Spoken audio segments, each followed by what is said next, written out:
Now, something that's really causing a few feathers to be ruffled right now in the Conservative Party and Reform Party is deportations.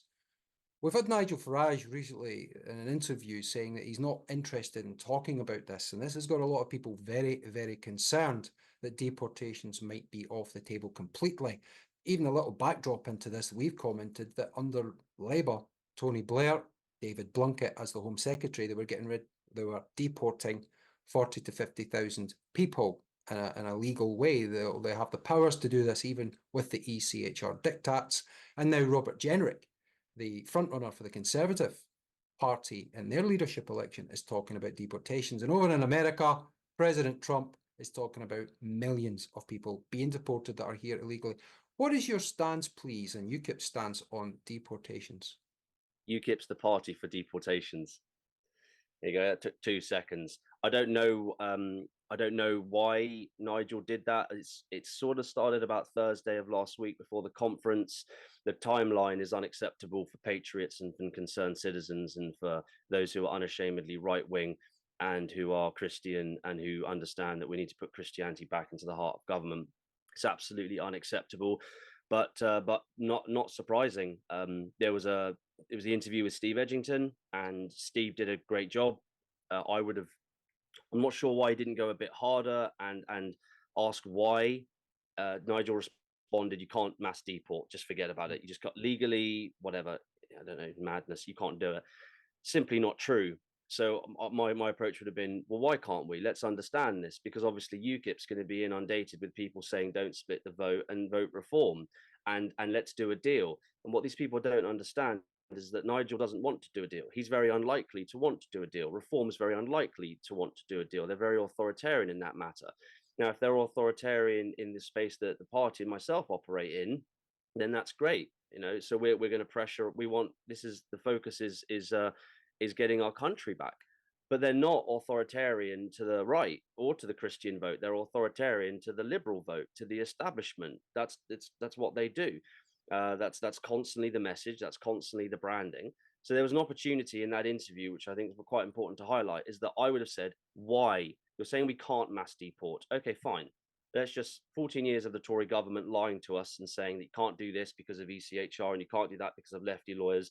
It's all just nonsense. It's not true. Look at what happened during lockdown. Look at what happened with the riots in 2011 and now recently. If the government wants to act, it can act. If it wants to pass legislation, if it wants to repeal laws, it can do that. So let me be very clear to your listeners. If the government wants to do something, regardless of whether it's a dictatorship or a democracy, if it wants to do something, it can.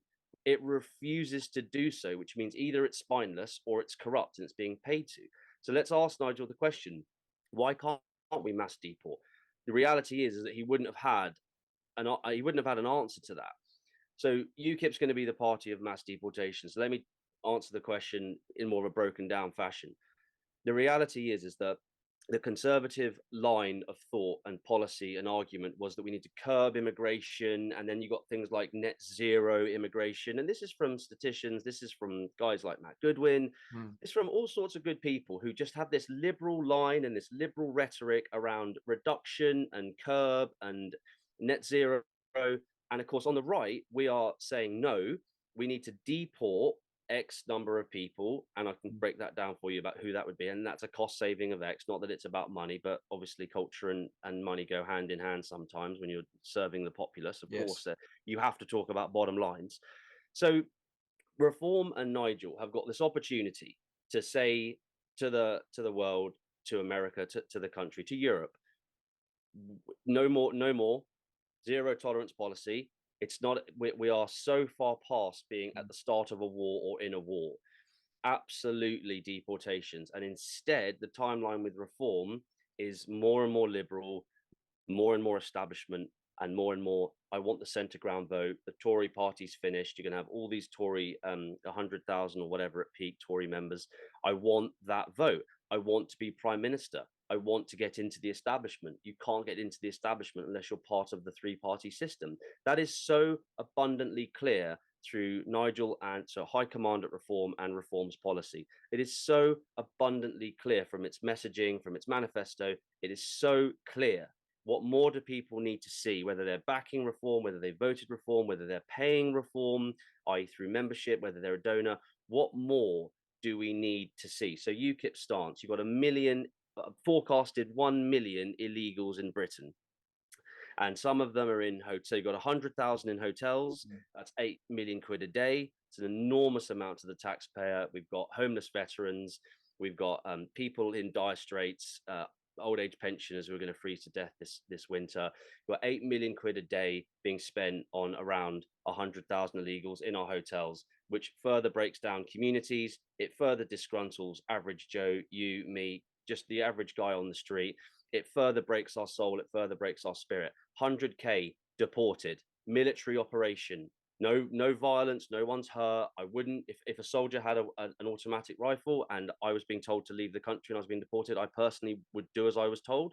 But if they refuse, then that's on them. No different from getting on that dinghy in the channel. 100,000 deported. We've got up to 1 million illegals in Britain. So, but we don't actually know, because why would we know? So if you've got 1 million, you might have more than 1 million. So you've got 100,000 in the hotels deported. Simple. You've got up to 1 million in the UK deported. Simple. You've got 1.69 million legals in the UK currently claiming welfare. Deported. Why are you here? Why are you claiming welfare? If you've come over to be with your spouse or to be with your family, you need to be sponsored. You need to be provided for. You need to be paid for. And then, of course, you've got I think it's 13,000, but I know it's 10,000 plus foreign nationals in our prisons deported.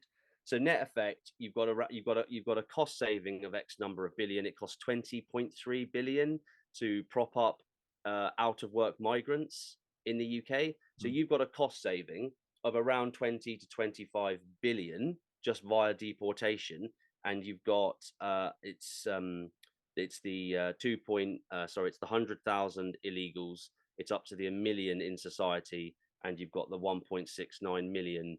So you're looking at what, 3 million to be deported. Now, if I can say it, other political leaders and politicians can say it. So I appreciate you allowing me to break it down, but your viewers and the wider world needs to hear this. You're talking about a cost saving of X and around about 3 million who should not be here. Done.